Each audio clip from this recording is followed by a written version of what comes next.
వ్యక్తి చేతిలో ఉన్న గుడ్లు జారి కింద పడతాయి. అప్పుడు ఇతడు అవి తీసుకోవడానికి ప్రయత్నించగా చూస్తుండగానే ఆ గుడ్లు ఉడికిపోతూ ఉంటాయి. అలాగే ఆ రోడ్డంతా ఒకసారిగా పగిలిపోతూ భూమిలో నుండి అగ్నిగుండాలు బయటికి వస్తూ ఉంటాయి. అప్పుడు ఇతడు త్వరగా తన కారు స్టార్ట్ చేసుకుని అక్కడ నుండి వేగంగా వెళ్ళిపోతూ ఉంటాడు. ఇంతలోనే ఆ రోడ్డంతా ఒకసారిగా బద్దలైపోతూ భూమిలో నుండి మంటలు వచ్చేస్తూ ఉంటాయి.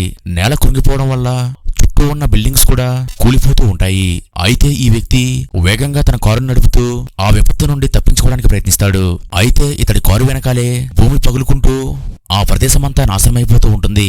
అయినప్పటికీ ఇతడు వేగంగా తన కారు నడుపుకుంటూ సిటీలో నుండి బయటపడి ఒక చోట తన కారును ఆపి వెనక్కి తిరిగి చూసేసరికి ఆ సిటీ అంతా మంటల్లో చిక్కుకుపోయి ఉంటుంది. ఆ తరువాత వాతావరణం అంతా ఒక్కసారిగా చల్లబడిపోతుంది. దీంతో ఆకాశం నుండి మంచుగడ్డలు పడుతూ ఉంటాయి. అలాగే చూస్తుండగానే సముద్రం ఒకసారిగా గడ్డకట్టుకుపోతుంది. ఆ తరువాత సముద్రం నుండి తెల్లటి మంచుపొగ వస్తూ ఉంటుంది. దీన్ని చూసి ప్రజలు పారిపోవడానికి ప్రయత్నిస్తారు. కానీ ఈ మంచుపొగ తగలగానే ఎక్కడున్న వారు అక్కడే బిగుసుకుపోతూ ఉంటారు.